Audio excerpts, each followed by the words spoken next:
confirman si escuchan adecuadamente, compañeros? Gracias, licenciado. Buenas tardes. Sí, buenas tardes. Muy bien, vamos a empezar entonces, compañeros. Permítanme empezar.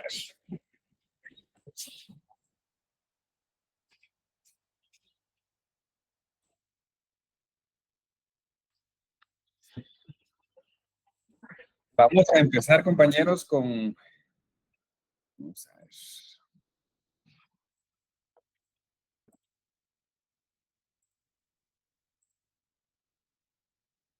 Vamos a empezar con la asistencia, compañeros. ¿Se recuerdan? Como lo hemos hecho en la sección anterior, compañeros, vamos a, a ir pasando asistencia, pero una asistencia, cuando sea virtual, vamos a pasar esa asistencia de manera parcial, compañeros, no a todos, digamos, ¿verdad? Para que no se sorprendan, si a algunos no se les llama, se les va a llamar en otra clase virtual, ¿ya? Para la asistencia. Entonces, tengamos claro que solo a una parte, digamos, de la sección se le pasaría asistencia. Entonces, vamos a empezar, compañeros. Está Amalia Fuentes. Buenas tardes, licenciado, presente. Bien. Está Rina Eloísa Guzmán. Rina Eloísa Guzmán. No se encuentra presente. Vamos con Marcos Daniel Alfaro Pineda. Buenas tardes, licenciado, presente. Flor de María Morales García. Presente, licenciado. Muy bien. José Rodolfo Flores Cepeda. Presente, licenciado. Muy bien. Carlos Javier Castillo.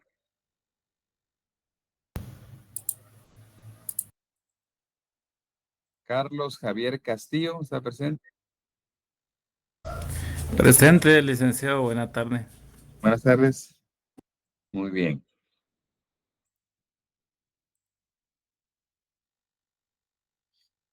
Kimberly Cristina Tatuaca. Buenas tardes, presente. Buenas tardes. Carla Roxana Cabrera. Presente, licenciado. Muy bien. Estuardo Alejandro Ángel Sosa. Presente, licenciado. Bien. Julio Enrique Isha Barrientos.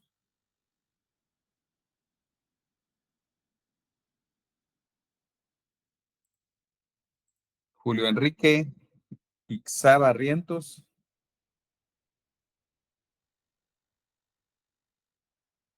Adriana Elizabeth Pérez Monzón.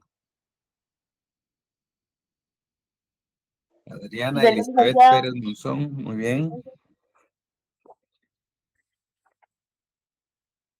Eddie Emanuel Batzin. Buenas tardes, licenciado, presente. Muy bien, buenas tardes. Avi Margaret Yulisa Cutzal Chocop. Buenas tardes, licenciado, presente. Buenas tardes. Jessica Xiomara Rojas Fernández.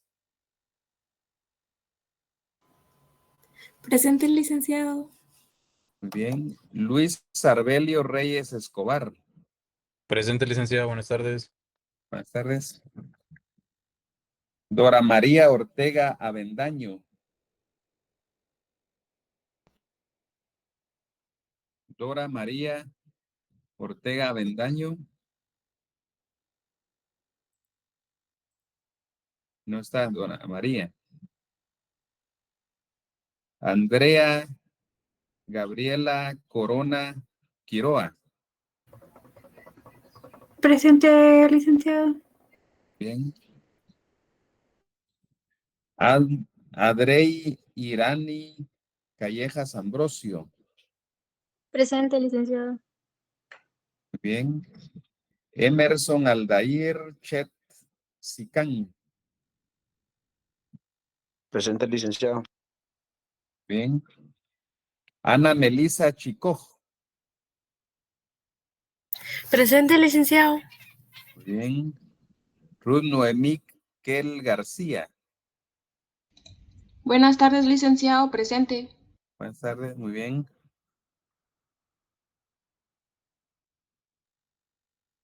Sheili Saraí Román Quisque. Buenas tardes, licenciado. Presente. Buenas tardes. Angie Mireya Camey Pirir. Presente, licenciado. Bien. Diego García Reyes.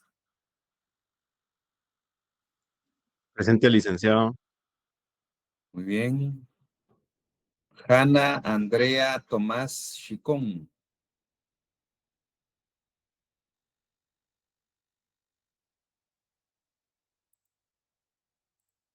Hanna Andrea Tomás Chicón, no está.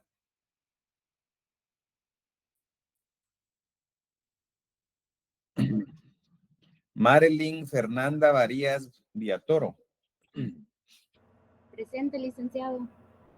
Muy bien. Madeline Alejandra García Dávila.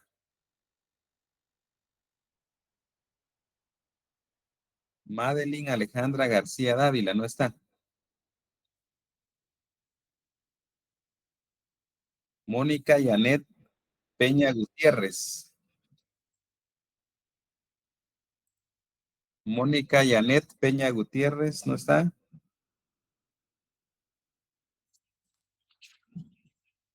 Wendy Yanet Ramírez Tagual. Buenas tardes, licenciado. Presente. Buenas tardes. Andrés Esteban Carranza Gómez.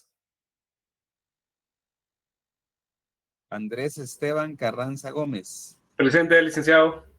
Muy bien. Armando García Ávila.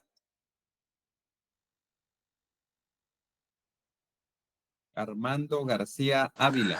Presente, licenciado. Bien. Pablo Sebastián Leiva Hernández. Presente, licenciado. Bien. Heidi Carolina Paredes Herrera. Buenas tardes, licenciado. Presente. Buenas tardes. Kimberly Elizabeth Sunú Hernández. Presente, licenciado. Buenas tardes. Buenas tardes. Jonathan Eric Escobar Jiménez. Presente, buenas tardes. Buenas tardes. Rosa Esther Figueroa. Presente, licenciado. Bien. Jennifer Johanna Tixta Jerónimo. Presente. Buena tarde. Buenas tardes. Freddy Alejandro Chávez Girón. Presente, licenciado. Bien. Pedro Andrés Arana Zeta. Presente, licenciado. Buena tarde. Buenas tardes. Tania Ireri Argueta Rivera.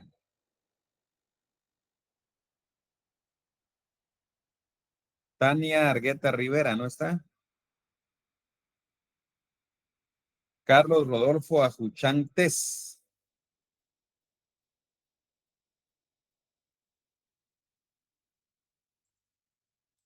Silvana Papa Dávila. Presente, Lic. Buena tarde. Buenas tardes. Ana Cristina López Roquel. Presente, licenciado. Buenas tardes. Buenas tardes. Juan José Cox Suyuk. Presente, licenciado. Muy bien. Jocelyn Pamela Tocay.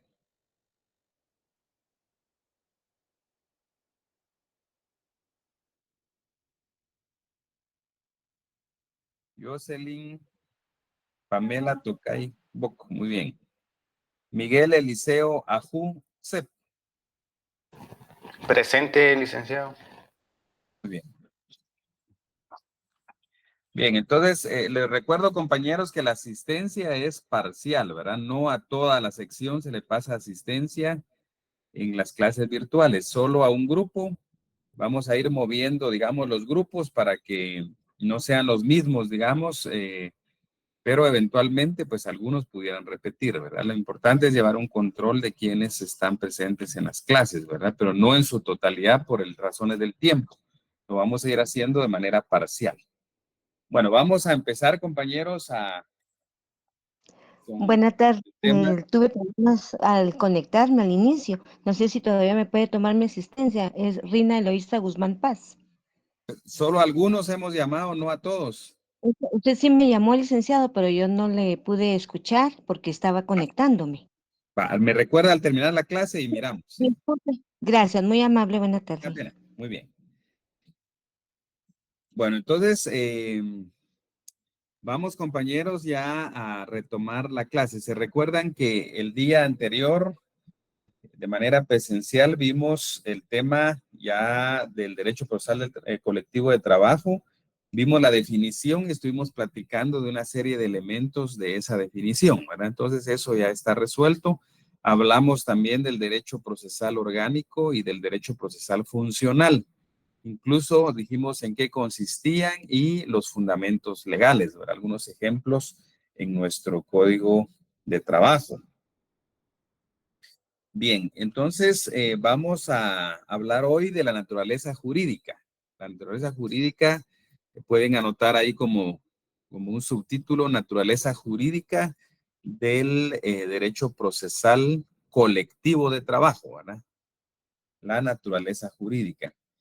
Entonces, compañeros, en este tema de la naturaleza jurídica, vamos inicialmente a recordar que hay una clasificación dicotómica del derecho, ¿verdad? Que tenemos en derecho público y derecho privado, las dos grandes ramas del derecho, y que estas se distinguen, se recuerdan cuando ustedes vieron su curso de introducción al derecho, de la naturaleza de la relación y el interés en juego, ¿verdad?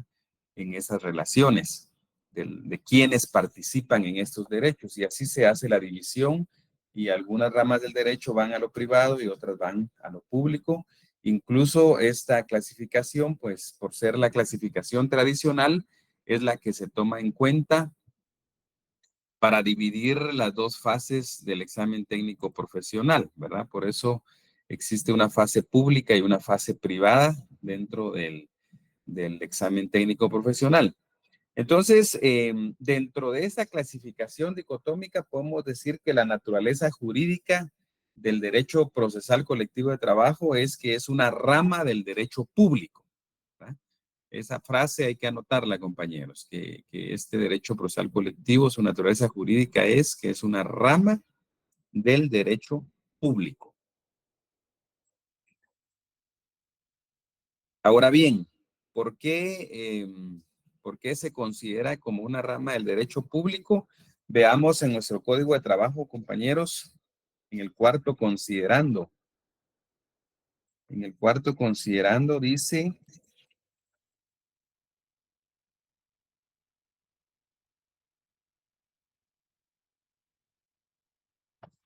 Cuarto considerando, inciso E. Anótenlo por ahí, compañeros. Cuarto considerando, inciso E, dice, considerando las características ideológicas del derecho del trabajo y, en consecuencia, también del Código de Trabajo, dice, por ser una concreción de aquel, adaptadas a la realidad de Guatemala, se pueden resumir así. Y en el inciso E dice, el derecho de trabajo es una rama del derecho público, por lo que al ocurrir su aplicación, el interés privado debe ceder ante el interés social o colectivo.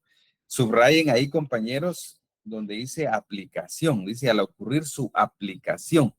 Aplicar el derecho consiste en llevarlo al ámbito procesal, ¿verdad? Porque sin los procesos adecuados no pueden hacerse valer los derechos. Entonces, a eso se refiere. La aplicación es esa característica fundamental del derecho procesal que es instrumental, ese derecho, ¿verdad?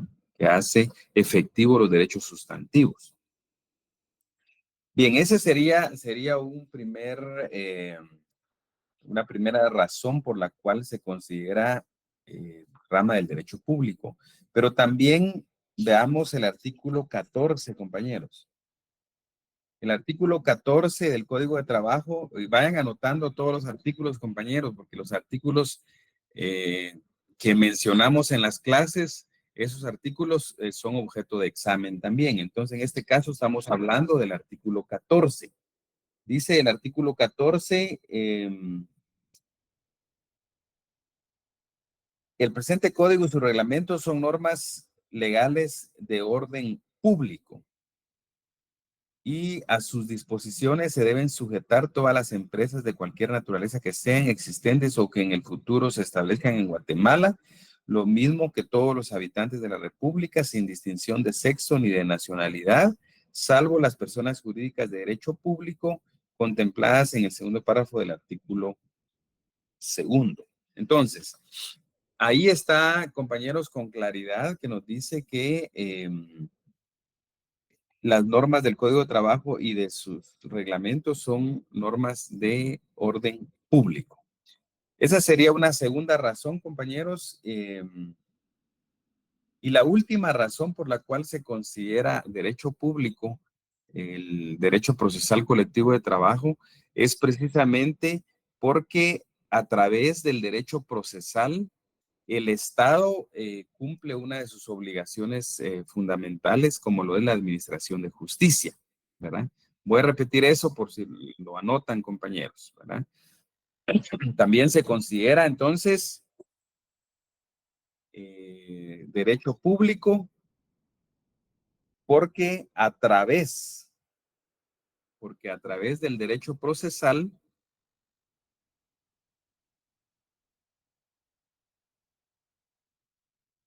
el Estado interviene cumpliendo una de sus obligaciones fundamentales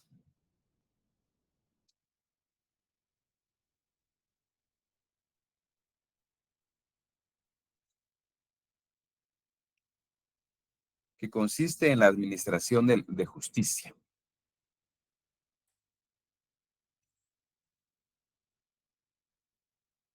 Muy bien, ahí estaríamos, compañeros. Entonces cerramos ese apartado de la naturaleza jurídica. Entonces vamos a hablar ahora de los principios, compañeros. Pueden poner ahí como subtítulo principios. Entonces vamos a hablar de aquí en adelante el resto de esta clase, pienso yo, y de repente si no nos alcanza el tiempo en la próxima.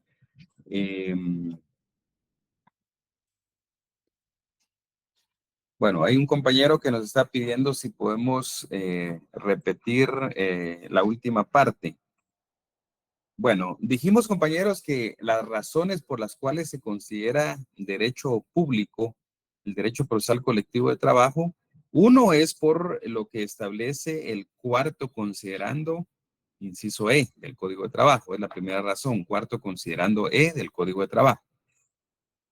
Segundo sería el artículo 14 del Código de Trabajo. Y tercero, porque a través del derecho procesal, el Estado cumple una de sus obligaciones, como lo es la administración de justicia, ¿verdad?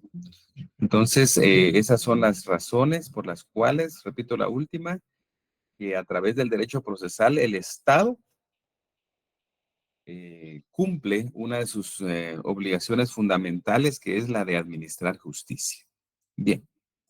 Entonces salimos de eso ahí, compañeros. Vamos entonces a los principios. Los principios que son propios del derecho procesal colectivo del trabajo. Se recuerdan que hablamos en la clase anterior de que todas las disciplinas jurídicas tienen principios que son propios y que deben ser observados en la aplicación de esa rama en particular del derecho, ¿verdad? Por eso es de que la Corte Suprema de Justicia, por ejemplo, ha cometido el error a veces de nombrar jueces que vienen de repente con alguna experiencia, pero de otras ramas del derecho, ¿verdad?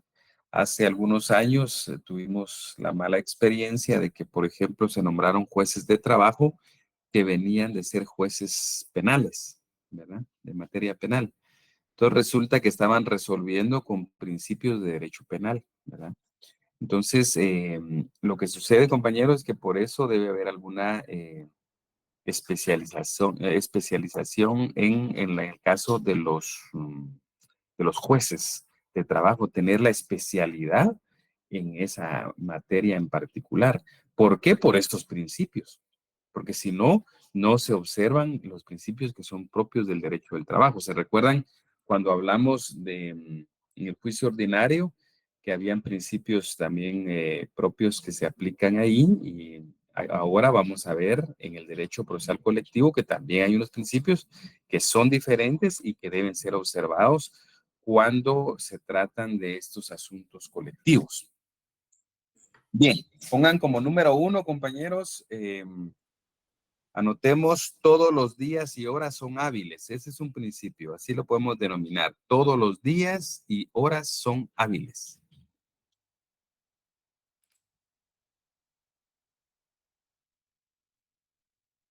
Bien, vamos a platicar un rato, compañeros, y luego hacemos una síntesis ahí y para que ustedes anoten algo. Vamos a platicar algo previamente y después se anotan. Esta cuestión, compañeros, de que todos los días y horas son hábiles, la idea fundamental es de que estos problemas o los conflictos colectivos se resuelvan en el menor tiempo posible, ¿verdad? Es decir, que no aplica entonces el horario normal de los tribunales, ¿verdad? No solo de lunes a viernes, de 8 horas a 15, 30 horas, sino que en este tipo de asuntos todos los días y horas son hábiles, es decir, que el sábado, el domingo o un día de asueto o festivo puede realizarse alguna actuación en este tipo de procesos, ¿verdad? Eso sale, digamos, de los ámbitos normales porque en todas las materias lo normal pues son los horarios ordinarios de trabajo de los juzgados, ¿verdad? Repito, de lunes a viernes, de 8 horas a 15, 30 horas, ¿verdad? Que es el horario del organismo judicial. Entonces, sin embargo, este tipo de asuntos de conflictos colectivos de carácter económico-social, dada su naturaleza, compañeros, la ley ha previsto que deben todos los días y horas ser considerados hábiles, ¿verdad? Esto evita de alguna manera también la paralización de las labores de la empresa, porque ahí vamos a ver más adelante, compañeros, cuando veamos ya todas las etapas del proceso colectivo de carácter económico-social, vamos a ver, compañeros, que en un momento dado ya existe la declaratoria de huelga, por ejemplo, ¿verdad? Que podría implicar ya la paralización de las labores en una empresa.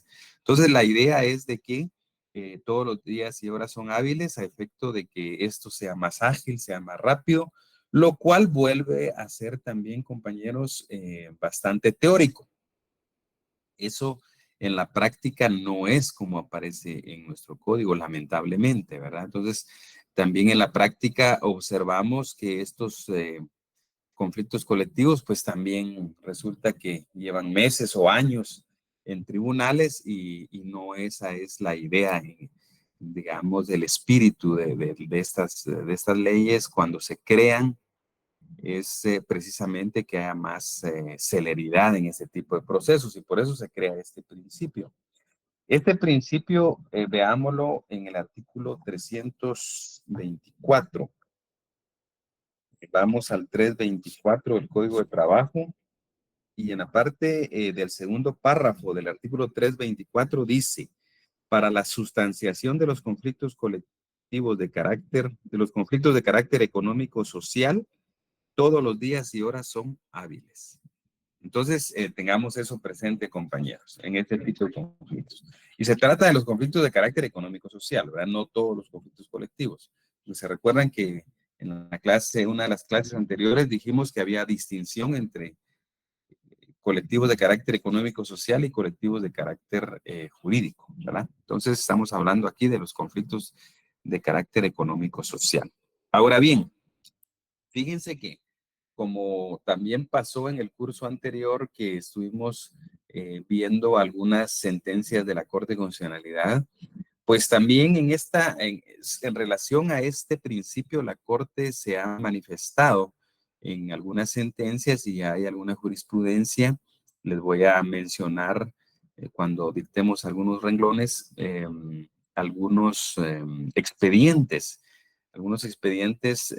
donde la Corte ha emitido sentencia y pues ha establecido ya algunos lineamientos de cómo debemos entender este principio, que no es absoluto, el principio de todos los días y horas son hábiles, ¿verdad?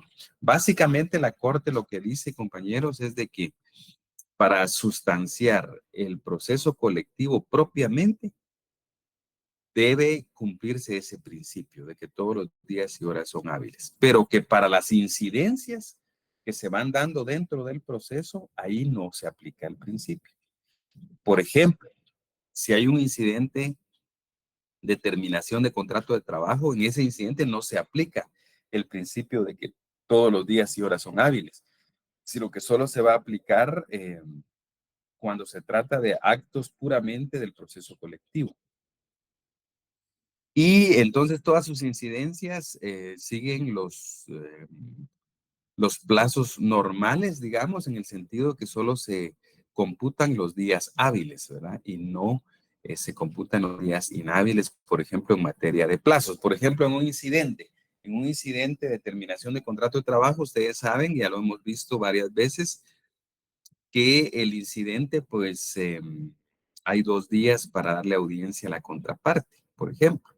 Entonces, en ese caso, esos 2 días son 2 días hábiles, ¿verdad? Por ejemplo, si notifican un jueves, entonces los 2 días serían viernes y lunes, ¿verdad? ¿Por qué?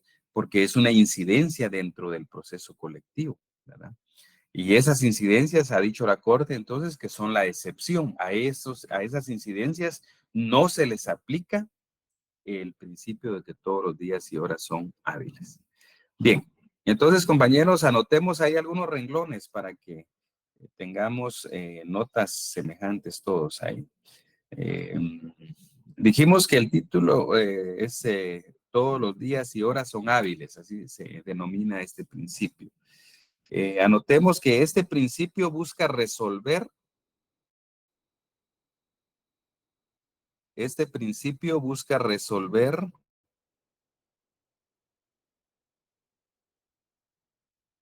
conflicto colectivo de carácter económico-social en el menor tiempo posible. Busca resolver el conflicto colectivo de carácter económico-social en el menor tiempo posible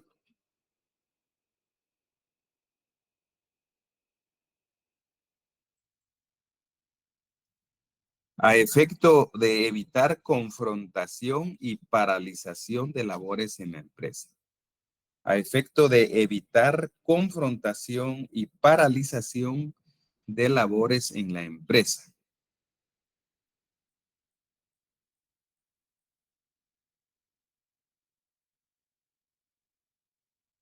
Y anoten ahí como fundamento legal artículo 324, segundo párrafo. 324, segundo párrafo.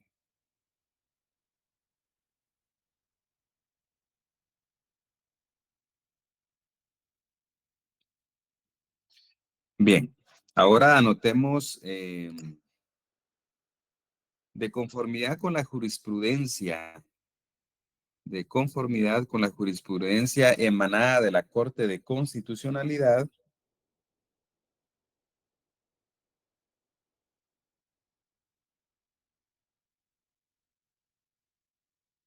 este principio es aplicable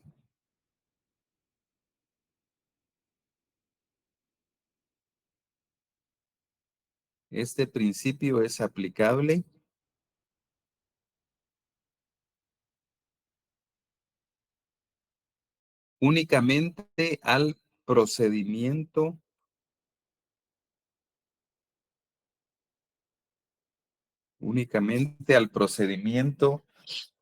para la sustanciación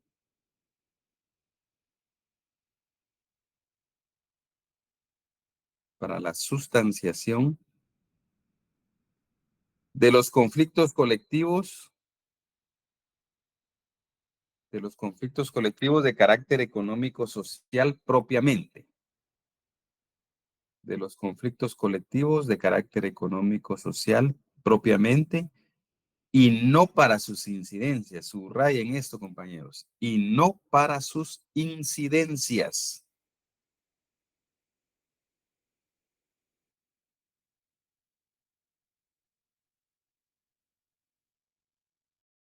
Y no incidencias. Sí, Alexia.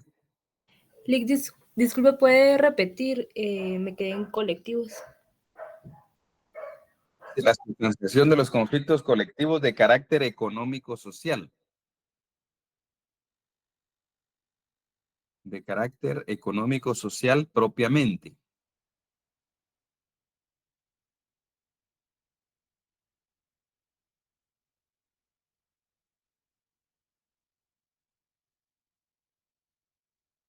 Y no para sus incidencias.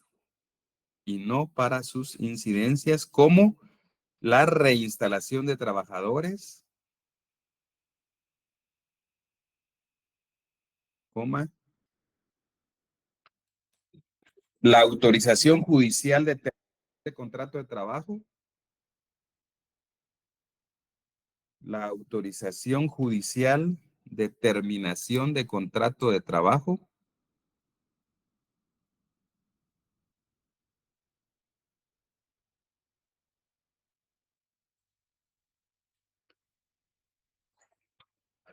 coma, entre otras,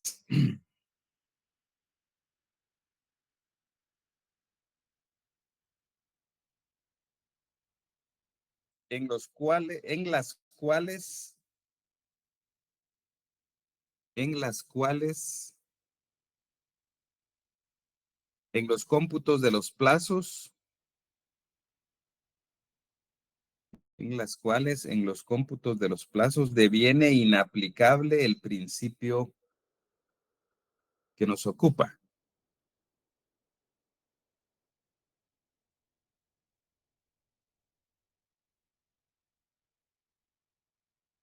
Ya que en las incidencias se computan los plazos únicamente en días hábiles. Ya que en sus incidencias se computan los plazos únicamente en los días hábiles.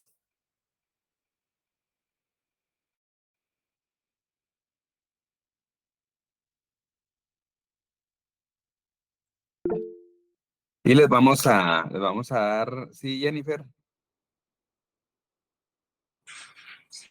Perdón, Lick, me equivoqué. Muy bien. Entonces, les voy a dar los datos de los expedientes donde la Corte ha establecido este tipo de jurisprudencia. Anoten por ahí sentencia del 12 de julio de 2007. Sentencia 12 de julio de 2007.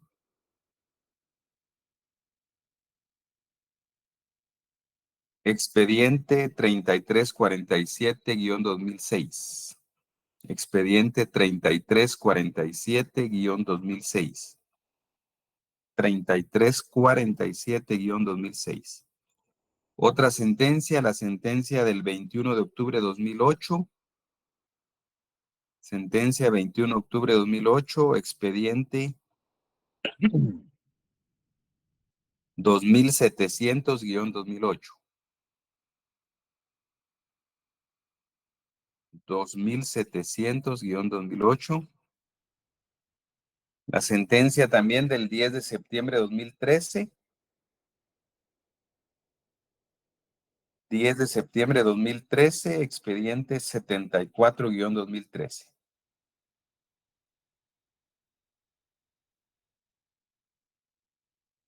Muy bien, vamos, entonces salimos ya de este principio, compañeros, vamos al segundo principio. Anoten por ahí, el número 2 es combinación del conocimiento jurisdiccional.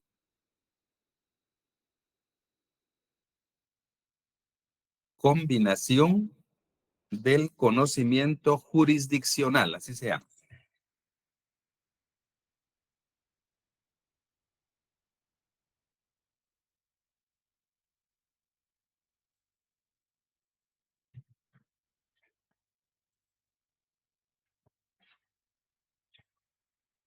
Bien, vamos a platicar un poco sobre este principio y luego hacer algunas anotaciones, compañeros. En el caso de la combinación del conocimiento jurisdiccional se refiere, compañeros, básicamente a que algunas cuestiones las conoce el juzgado, el juez de primera instancia de trabajo y previsión social y otras cuestiones las conoce el Tribunal de Conciliación y Arbitraje, ¿verdad? Entonces, por eso se refiere que hay una combinación, es decir, que eso también es un poco atípico porque normalmente quien está conociendo de un proceso judicial es un juez o un tribunal colegiado y que es ese el que realiza todas las actuaciones, ¿verdad? Eso es lo normal, ¿verdad? Sin embargo, en esta materia del derecho, en esta parte de los conflictos colectivos, eh, hay una combinación en estos conflictos colectivos de carácter económico-social, hay una combinación en ese conocimiento jurisdiccional. Entonces, por ejemplo, si se plantea un incidente de reinstalación dentro de un proceso colectivo de carácter económico-social, esa reinstalación no la conoce el Tribunal de Conciliación y Arbitraje, ¿verdad? Sino que la conoce el juez de manera individual, ¿verdad? De manera unipersonal. O sea, él no necesita, digamos, estar integrado en el Tribunal de Conciliación para resolver, ordenar una reinstalación. Él lo puede hacer solo él, digamos, de manera unilateral, el juez de trabajo. Entonces, eso lo realiza él, pero por ejemplo, ya cuando se está en la fase de conciliación o en la fase de arbitraje del proceso colectivo, ahí sí tienen que actuar los tres miembros del tribunal, ¿verdad? Es decir, el juez de trabajo que es el que lo preside y a la par de él tiene que estar un representante de trabajadores y un representante patronal para integrar el tribunal de conciliación. Entonces, a eso se refiere, compañeros, que algunas cuestiones las conoces solo el juez de trabajo y previsión social, unilateralmente, las conoce y resuelve. Lo mismo pasa con esos otros incidentes que hemos estado platicando, los incidentes de represalias, el incidente de determinación de contratos de trabajo. Eso lo conoce solo el juez, ¿verdad? De trabajo no necesita estar integrado el tribunal. Y en otras cuestiones sí se necesita que sea el tribunal en pleno el que conozca, ¿verdad? Entonces, en ese sentido, compañeros, hay que tomar en consideración ese detalle. A eso se refiere el tema de que es una cuestión de conciliación, de tribunal de conciliación y arbitraje cuando se trata de un asunto colectivo y que no sea una incidencia. Cuando es incidencia, entonces solo el juez de trabajo conoce. Bien, vamos a, vamos a anotar, compañeros, y vamos a ir viendo algunos ejemplos, por ejemplo, en nuestro código. Bueno, anotemos y vamos a ir viendo algunos artículos también dentro de las anotaciones que vamos haciendo. Anotemos, este principio se refiere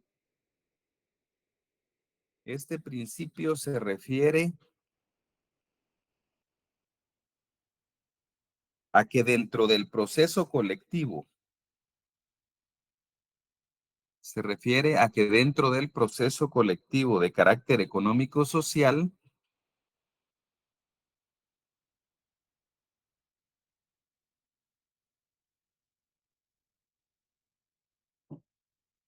algunas actuaciones las realiza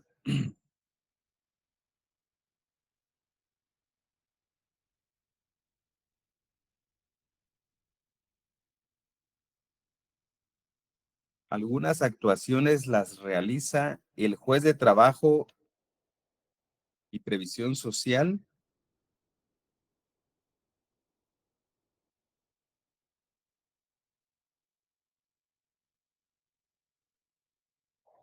de manera unipersonal.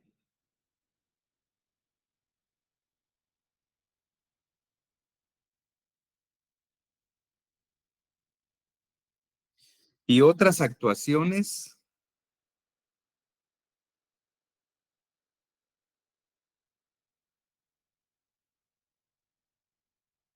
las realiza el Tribunal de Conciliación y Arbitraje. Y otras actuaciones las realiza el Tribunal de Conciliación y Arbitraje.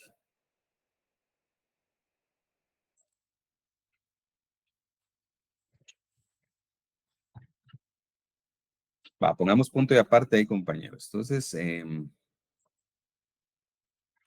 pongamos otro párrafo ahí. Algunas actuaciones del juez de trabajo y previsión social son. Entonces vamos a ir viendo en el código, compañeros, algunos ejemplos. En este caso, veamos.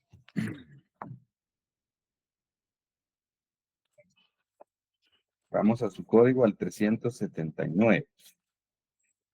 379.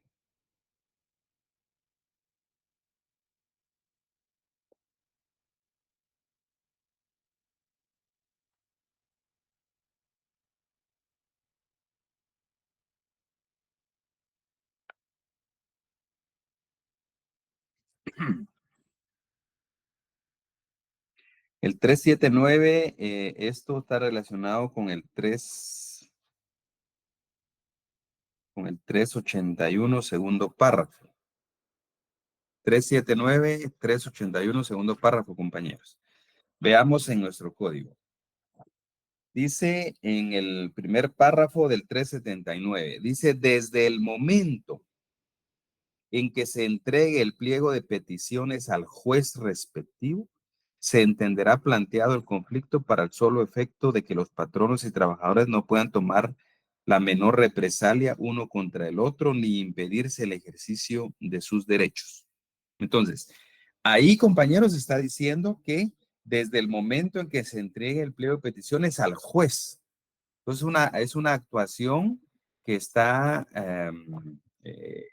donde participa únicamente el juez de trabajo, porque no dice que el pliego de peticiones se le entregue al Tribunal de Conciliación, por ejemplo. No, dice que se le entregue al juez. Se refiere al juez de manera individual, ¿verdad?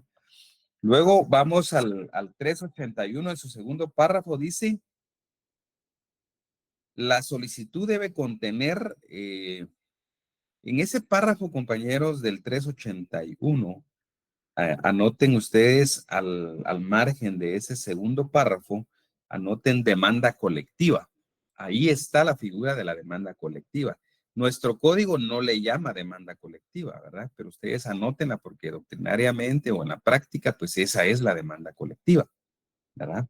El segundo párrafo del 381, ya anotaron ahí demanda colectiva. Bueno, cuando leemos parte del 381, segundo párrafo, dice, la solicitud deberá contener el juez al que se dirige.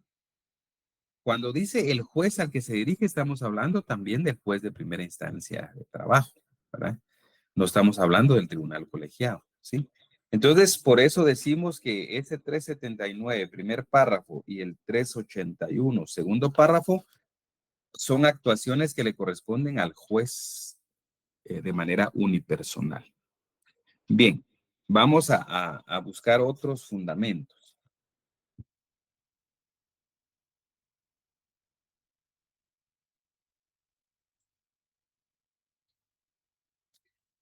Veamos el 380. El 380, primer párrafo. En el 380, primer párrafo, aparece que es el juez el que autoriza la terminación de contratos. Ya, leamos el primer párrafo del 380. Dice, a partir del momento en que se refiere el artículo anterior, toda terminación de contrato de trabajo en la empresa en que se ha planteado el conflicto, aunque se trate de trabajadores que no han suscrito el pliego de peticiones o que no se hubieran adherido al conflicto respectivo, debe ser autorizada por el juez. Ahí está, el juez. Subrayenlo, compañeros, el juez. Entonces, eso no le corresponde al tribunal, le corresponde al juez. Solo al juez dice. Entonces, en resumen, digamos, según el artículo 380, primer párrafo, es el juez de trabajo el que autoriza la terminación de contratos de trabajo en el incidente.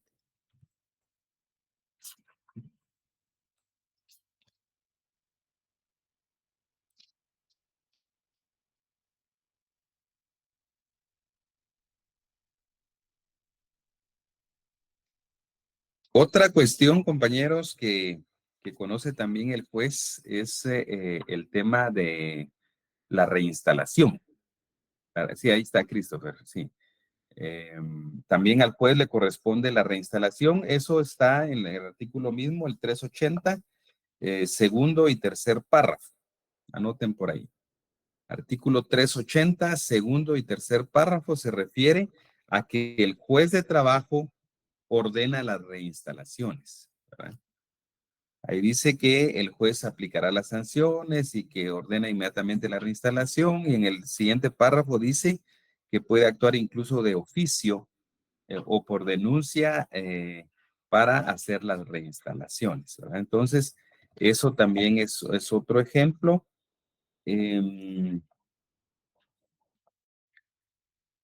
Veamos el artículo 379 en su primer párrafo también.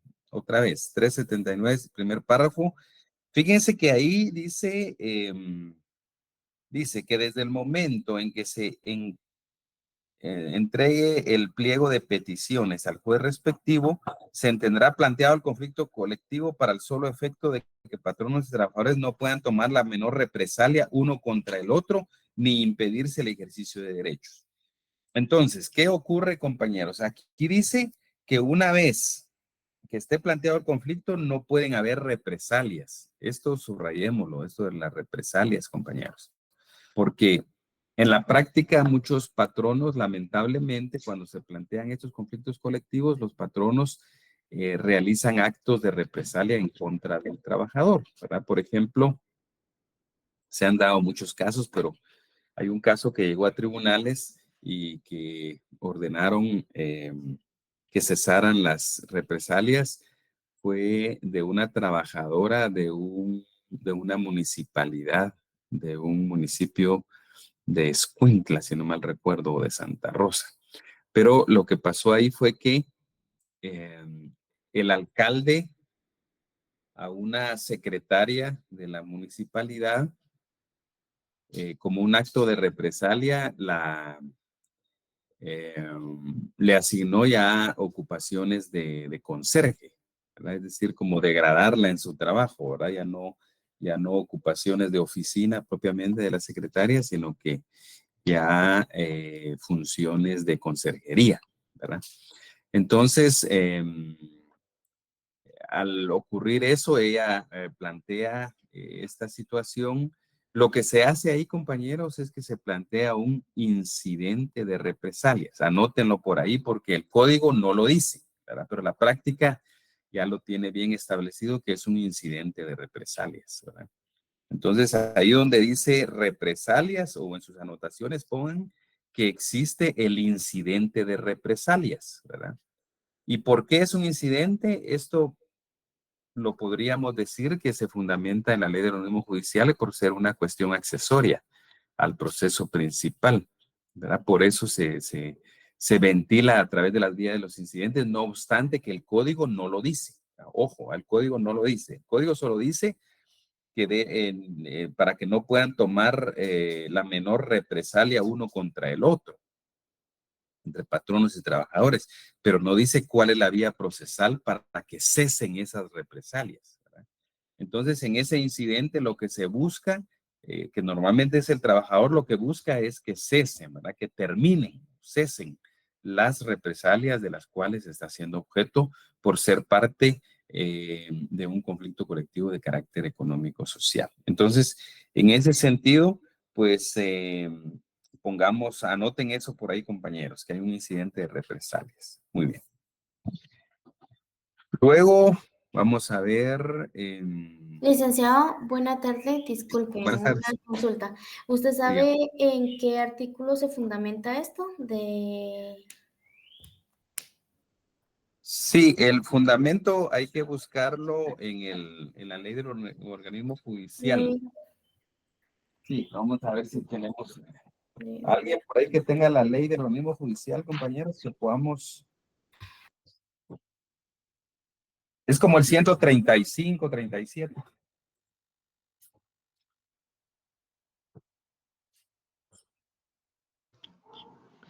Licenciado, el 135 de incidentes.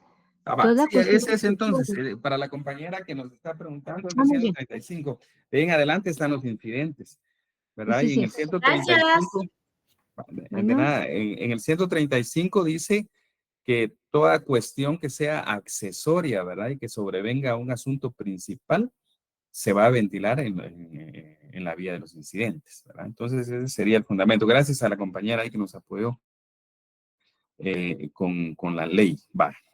Entonces, otra cuestión que le corresponde también al juez, vamos a ver, al juez de trabajo, el hecho de convocar, ¿verdad? Convocar al tribunal de conciliación y convocar al tribunal de arbitraje. Repito, convocar al tribunal de conciliación y al tribunal de arbitraje le corresponde también al juez de primera instancia de trabajo, ¿verdad? Eso con fundamento en el artículo 382.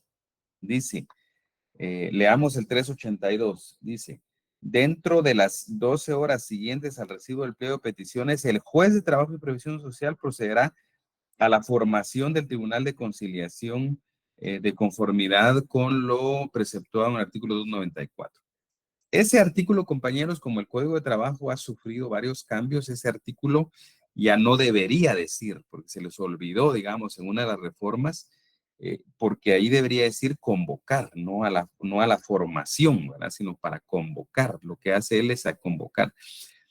Porque dice formación ahí porque antes no eran permanentes los tribunales, solo se llamaban o se conformaban cuando había un conflicto, pero ahora ya no es así, ahora ya son de carácter permanente. Por eso les digo yo que cuando reformaron el código, al darle el carácter de permanente a los tribunales de conciliación y arbitraje, debieron haber reformado esta palabrita del código, del artículo 382, porque no está bien que diga la formación, sino que lo que hace es convocar, llamarlos, ¿no?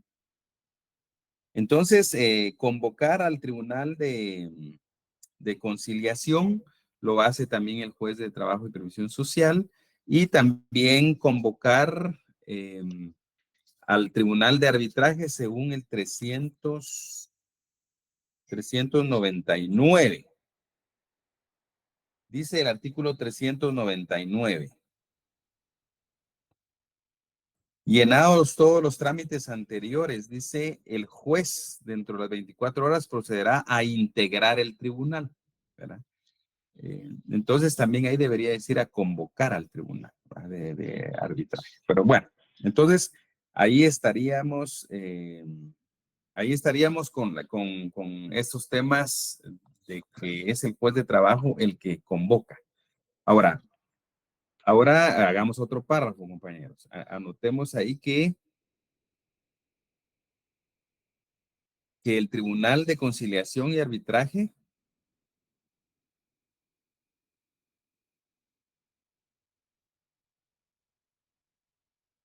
conoce de las fases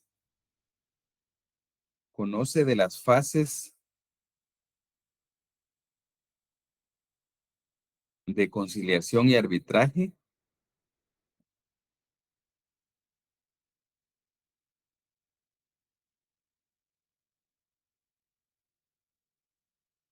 respectivamente del proceso colectivo de carácter económico-social. Respectivamente del proceso colectivo de carácter económico-social.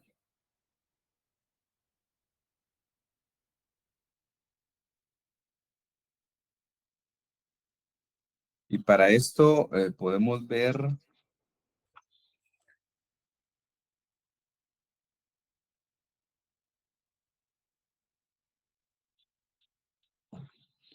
como fundamento, compañeros,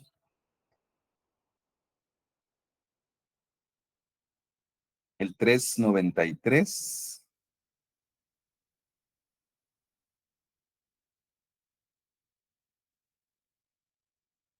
Y podemos ver también el artículo 401.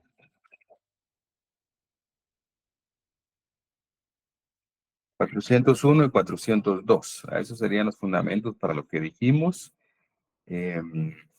También fíjense que hay un acto muy importante que realiza el Tribunal de Conciliación y el Tribunal de Arbitraje en su momento, que consiste en declararse competentes, ¿verdad? Eso es importante porque es también algo especial que se hace en este tipo de procesos y que no ocurre pues en otros procesos judiciales. Claro, hay una disposición que el juez está obligado a cerciorarse si es competente para conocer el asunto de que está tratando, y aparte que hay las partes demandadas pudieran plantear, por ejemplo, una excepción de incompetencia, ¿verdad? Por no ser competentes, pero en este caso se da de manera expresa. Hay una resolución de estos tribunales donde se declara que es competente para conocer del caso concreto. Entonces, esto también le corresponde al tribunal, ¿verdad? Estamos hablando de funciones que realiza solo el tribunal en este momento. Entonces, el tribunal de conciliación, se declara competente. Veamos el artículo 384. El 384 dice: el Tribunal de Conciliación, una vez resueltos los impedimentos que se hubieran presentado, se declarará competente, dice. ¿Sí? Ahí está. Se declarará competente. Entonces, anotaron que el Tribunal de Conciliación se declara competente según el artículo 384 y el Tribunal de Arbitraje se declara competente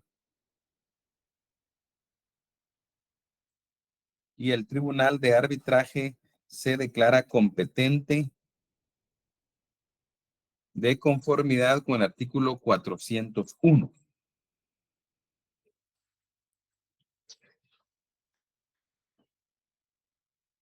El artículo 401 en su primer párrafo dice: una vez resueltos los impedimentos que se hubieran presentado, el Tribunal de Arbitraje se declarará competente y dictará sentencia dentro de los 15 días posteriores, ¿verdad?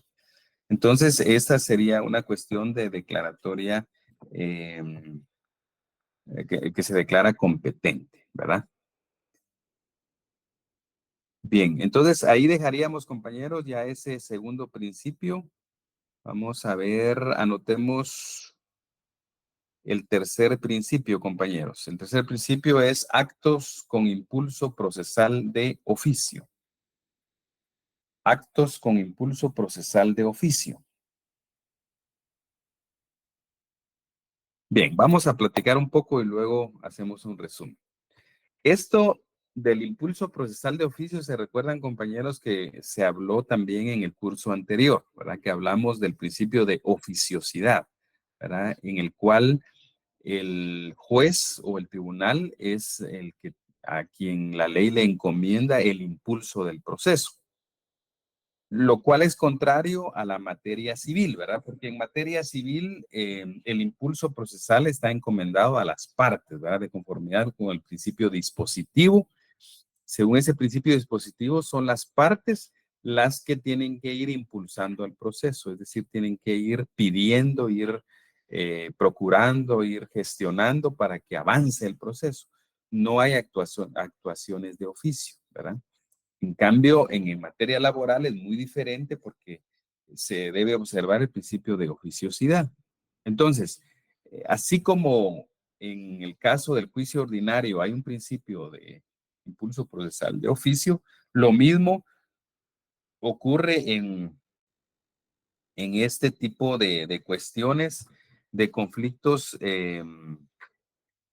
colectivos, ¿verdad? Hay una serie de normas que se refieren a que de oficio el juez o el tribunal tiene que actuar, ¿verdad? Entonces, vamos a ir anotando, compañeros. Ya por la hora, ya estamos a 5 o 6 minutos. Entonces, anotemos ahí, compañeros. Dijimos actos con impulso procesal de oficio. El principio de oficiosidad implica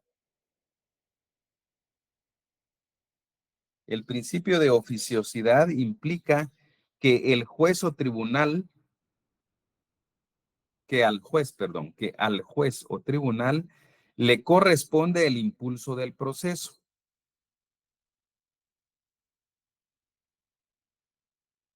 Le corresponde el impulso del proceso sin que las partes procesales lo pidan.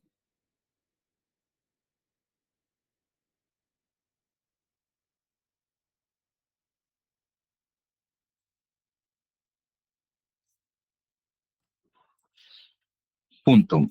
El Código de Trabajo contiene algunas normas. El Código de Trabajo contiene algunas normas en las que expresamente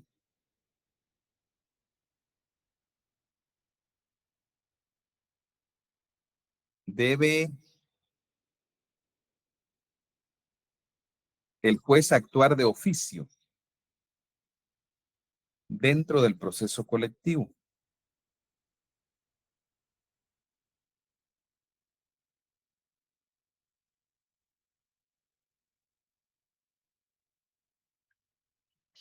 Entre ellas tenemos el artículo 381, último párrafo. El artículo 381, último párrafo.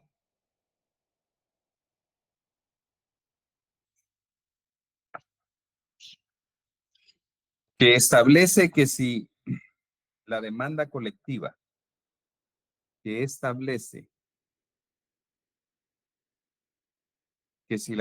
colectiva, no cumple con los requisitos legales,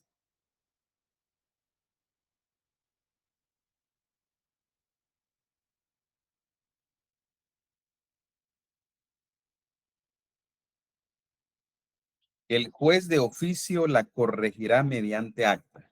El juez de oficio la corregirá mediante acta.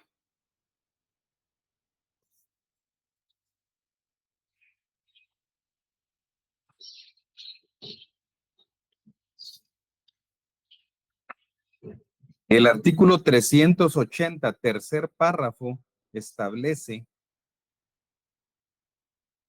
El artículo 380, tercer párrafo, establece que el juez actuará de oficio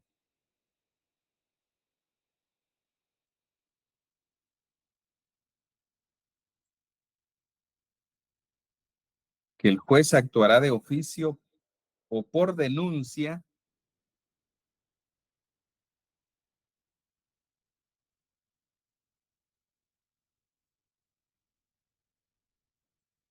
cuando haya omisión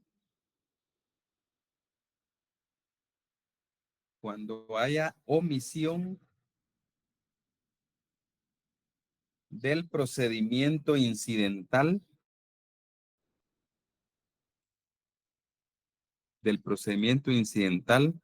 de autorización de terminación de contrato de trabajo. Procedimiento incidental de autorización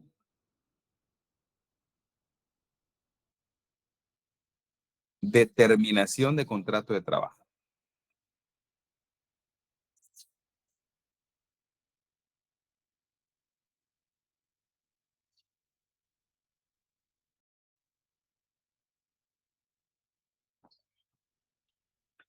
Y un último artículo, compañeros, 402. Artículo 402 del Código de Trabajo.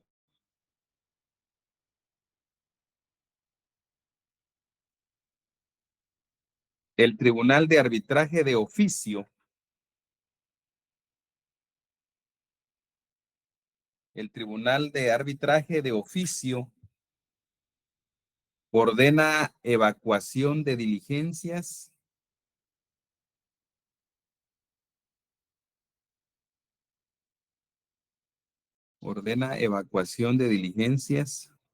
incluyendo las de prueba. Ordena evacuación de diligencias, incluyendo las de prueba.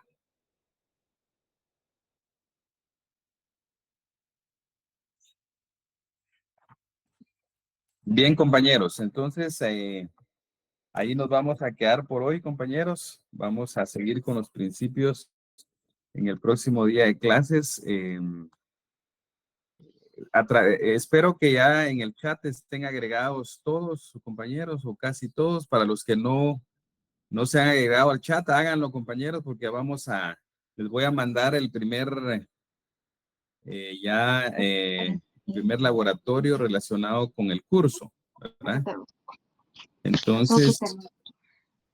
Entonces al número telefónico que les mandé en la primera clase, pues entonces ahí hay que unirse a ese chat para informar cualquier situación, compañeros, ¿verdad?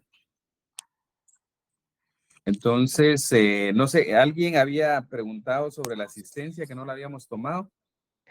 Sí, licenciado. Rina Eloísa Guzmán Paz, por favor. Disculpe la molestia. Fue al Sí, aquí principio. está. Sí, gracias, Aquí está, licenciado. Muy compañero. amable. Disculpe. Muy bien, pasen feliz tarde, compañeros. Gracias, cuídese. Carlos, dígame. Feliz tarde. Sí, licenciado, buenas tardes. Solo una consulta. Sí, dígame. Perdone, el número de teléfono que nos dio en la primera clase es a donde tenemos que enviar el mensaje para que nos agreguen al chat, ¿verdad? Así es. Así es. Ah, va. Gracias, licenciado. Feliz tarde. A la orden. Feliz tarde, compañeros. Feliz tarde, Lick. Gracias. Feliz tarde. Feliz tarde, licenciado. Feliz tarde, compañeros.